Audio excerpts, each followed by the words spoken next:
just want to come and talk to some mothers that have lost their son or child or children, no matter who it is, to gun violence. Just want to share with you today that be encouraged no matter what's going on.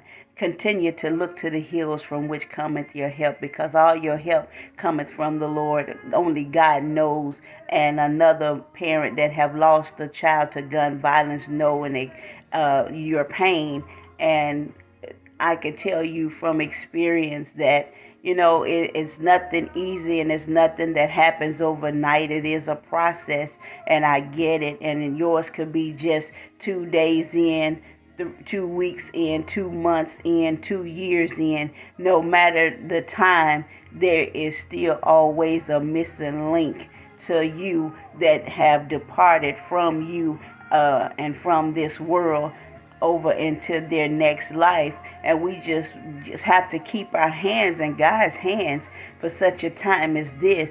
And talking about it is touchy, and just really coming into reality and the realization of what I'm facing. It's just been a long process, being in the dark and not really knowing what went on, or just have no answers.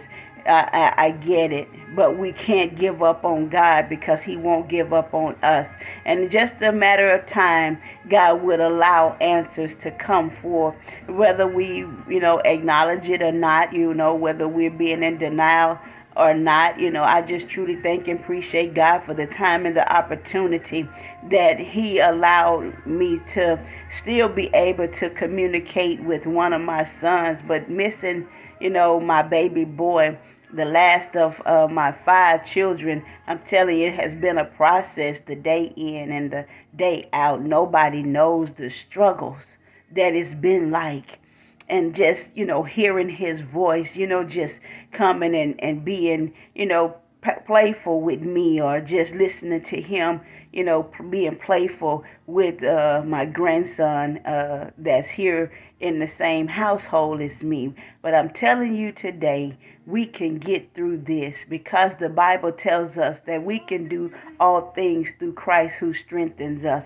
And I truly thank and appreciate God for just keeping my mind. And I know when it first occurred, all I was doing is asking different ones to just pray for my mind. Pray for my mind, because I couldn't understand. I was numb and still numb. I still don't have answers, And there's many things that I can assume. There's many things that I can, just try to piece together myself, at this point in time.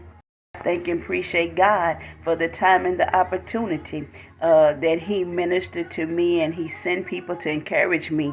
So I just want to come and be your motivation today, and just telling you that we can make it. If you have to reach out in the comments, or you can reach me by inboxing me on Messenger at Dana Summers on Facebook. I truly thank and appreciate God for bringing me so far. And yes, I'm still kind of numb and without understanding and without answers to the many of questions.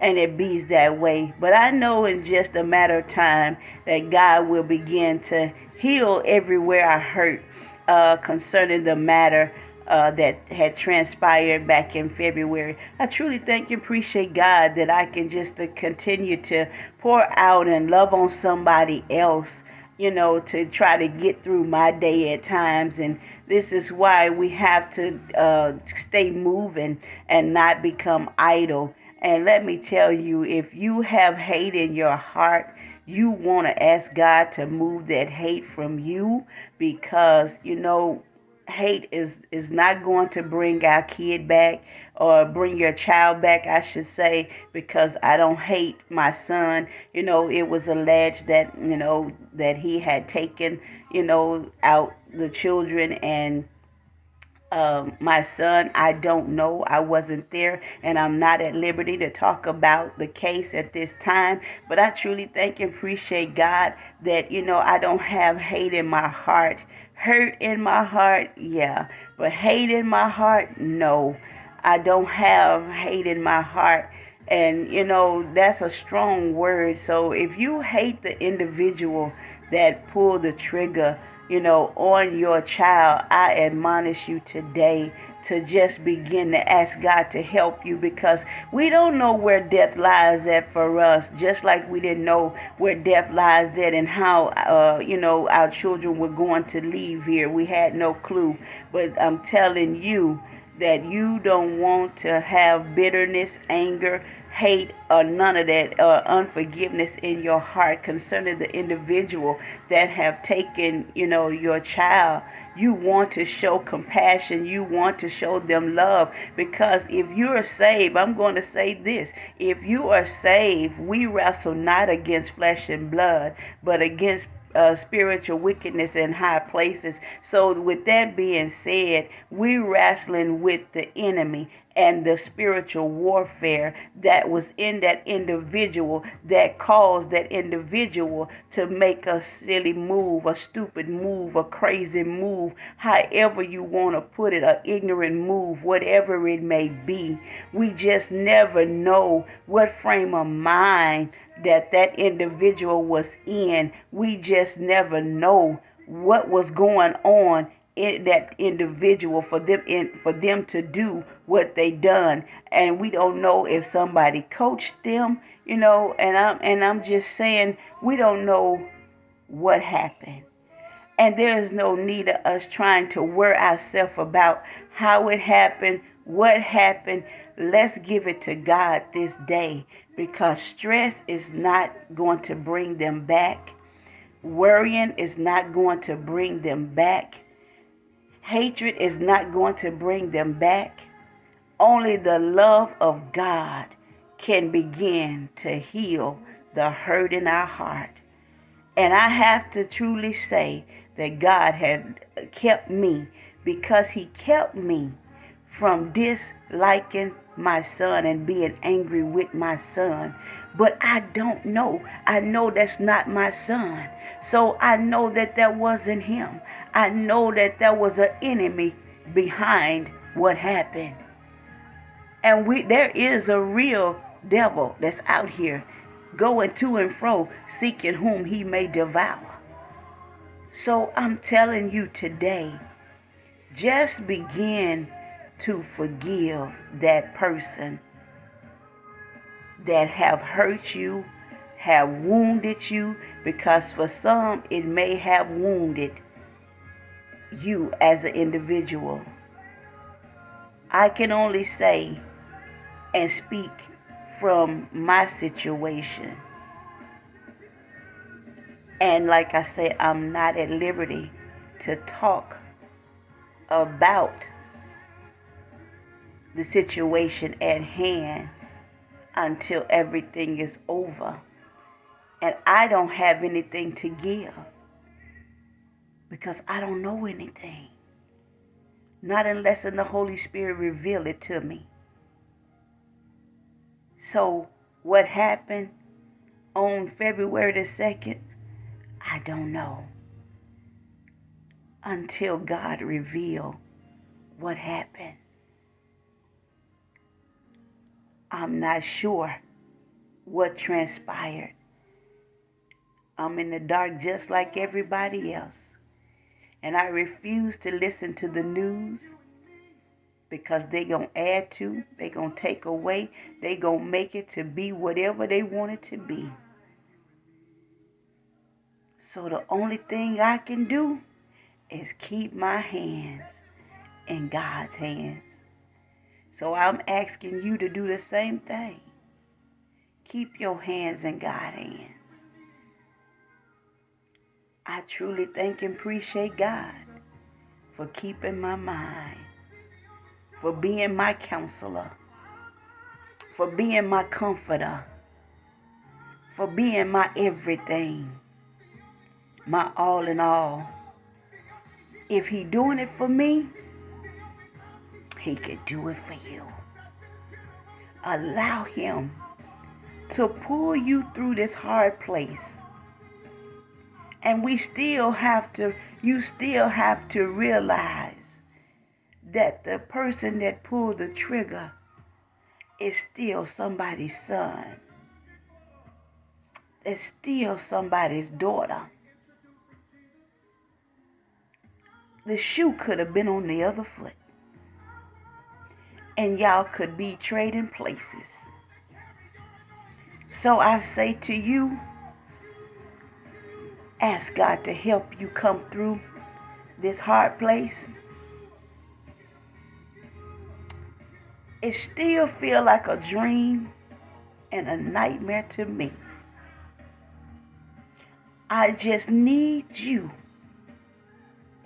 to go to God sincerely and ask God to heal you everywhere you hurt. And when I'm talking to you, I'm talking to me too. I'm telling you, God will heal us everywhere we hurt. I can't even really explain what transpired. All I know is that these last 8 to 9 months, 10 months, I've been numb. I know how you feel. Nobody knows why I sit up and pray the way that I do, but God does.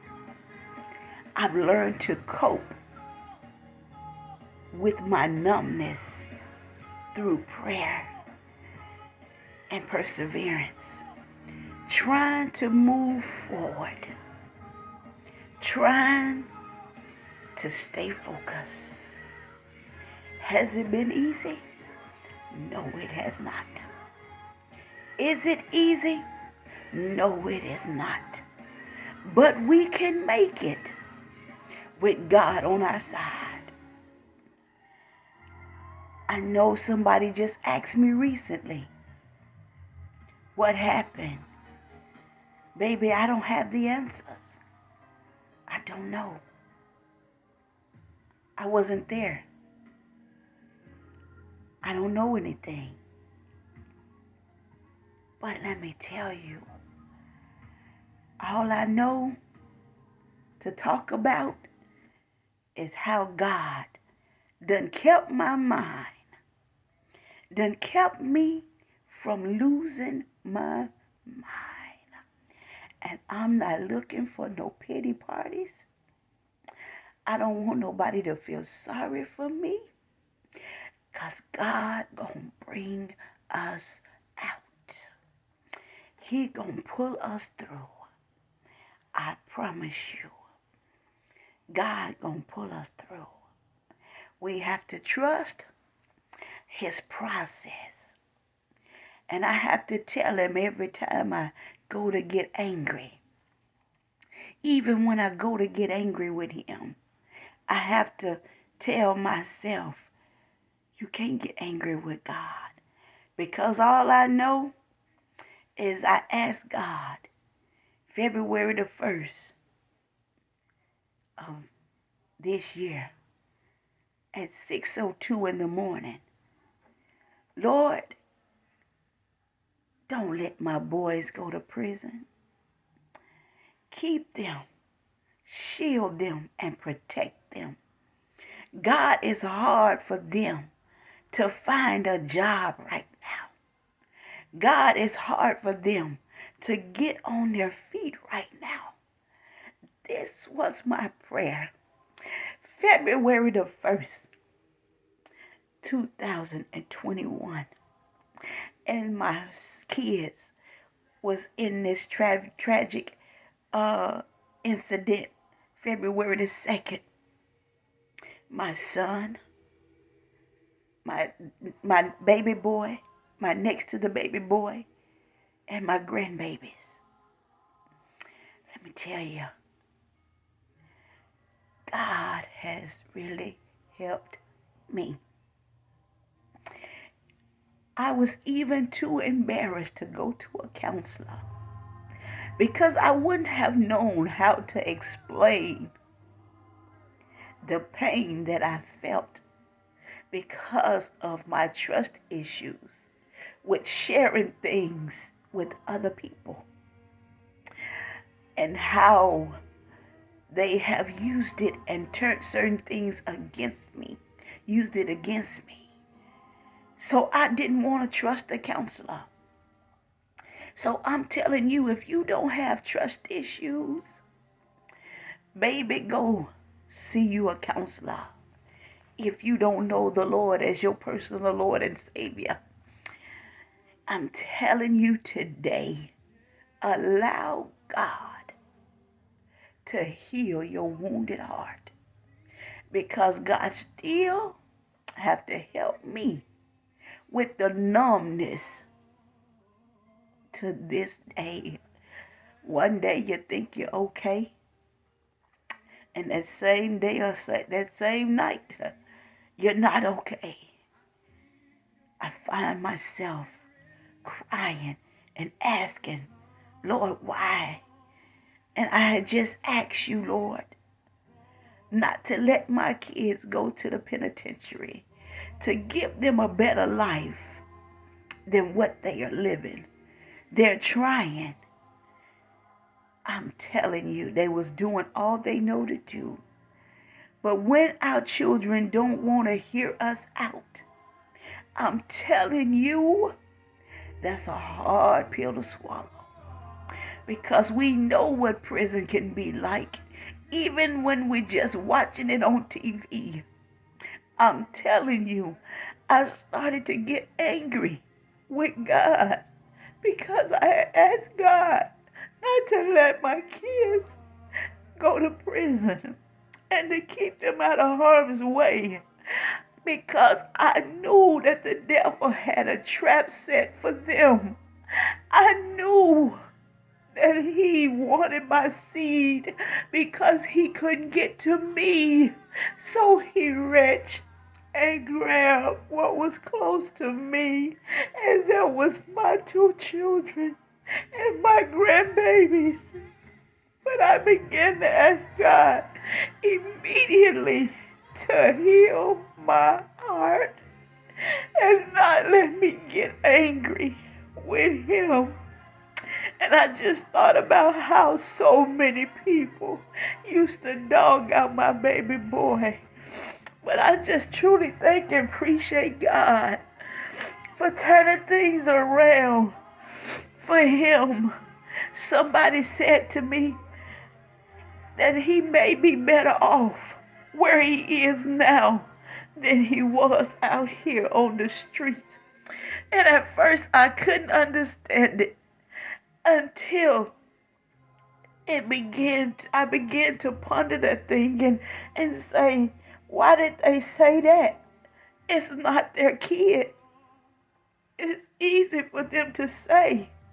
But so many people dogged out my son, my baby boy, when he was alive. I'm telling you, my boy had a good heart, and I know he did. You can dog him out. You can jump on him, and he will be back forgiven. And he walked in forgiveness. That's one kid that I can say that walked in forgiveness. You can dog him out and he gonna forgive you if you call him and need help. I can truly say that that kid was there. He was there. He'll be there for you, no matter who it is. So I'm saying all this to say that, mother, weeping may endure for a night, but joy cometh in the morning. Let God heal us everywhere we hurt. Only he can heal us everywhere we hurt. Nobody know the struggle. Nobody know the pain. Just keep on keeping on. Put your hands in God's hands. If you can't do nothing but wave your hands, God understands sign language. If you can't do nothing but utter a cry, he understands that. If you can't do nothing but scream, he understands that, because at times that's all I could do and ask God why you allow this to happen to me, Lord. And I just ask you not to allow my kids to go to prison or go to jail. I was just asking in February the 2nd, 8:02, I got a phone call that changed my whole life. It turned things upside down for me. After losing my house, my car, my job, after losing everything that I had and having to move in with my daughter was the most hurtful thing that I thought that I had to go through. And the most embarrassing thing that I had to go through. And then turn around. 4 years later, I lose my sons two at one time. That was a blindside hit from the enemy. But I'm telling you, God has kept my mind, y'all. He has kept my mind. Suicidal thoughts, because nothing was going right. I'm seeing me pray and intercede for everybody else and wasn't seeing anything for myself. And I'm telling you, I began to get angry with God and ask him, why did you allow this? And that during this time, God had not answered me. He had not answered and said anything to me.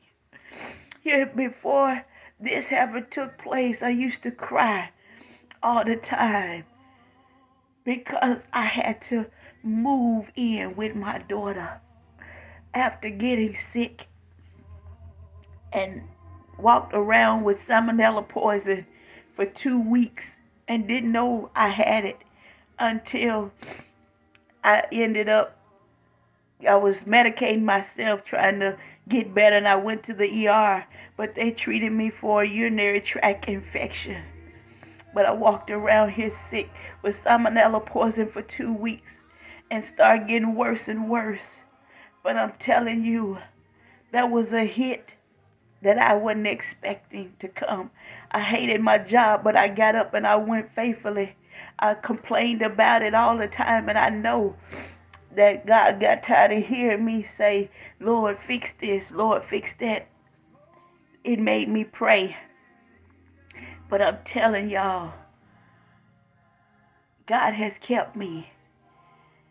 And all I kept hearing was Job, Job, Job. You're going through a Job experience. You're going through a Job experience. Then when I lost my kids,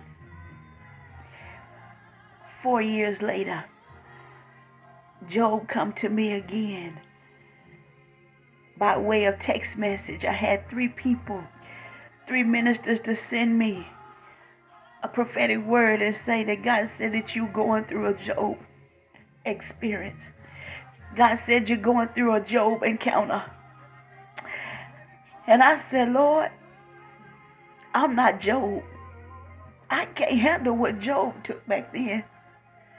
I said, God, why did my son have to leave so soon? I had wanted to see him be more than what he was looking like. My kids wasn't disrespectful. They had their little ways till they, I'm grown type of ways. But my boys wasn't no bad boys. They was very mannerable and respectful. I don't care how me and that baby boy didn't get along. He know if he called mama, mama coming. I don't care what it is. Be there for your children, no matter how grown they are, no matter how mad they make you. Be there. Be there for them when they need you. Only if God allow. Let me say that, because some things God will allow them to go through in order to get their attention for his purpose and for his destiny and for his use. So I'm telling you all that have children, and I know everybody that listen to this video, I know that you probably haven't lost a child to gun violence, but I truly say to you, stay mended with that wayward child. Keep praying for that wayward child. Don't allow the enemy to make you grow bitter with that wayward child. He can be smoking the most dope. He can be, or she can be, the most rebellious. I'm telling you, stay with them. Don't let go. I'm telling you, the best is yet to come. God has greater for us. And I know one day I'm going to get to the point that I can tell this clearly, and that I can begin to say it without crying. I know that I'm going to get past that point.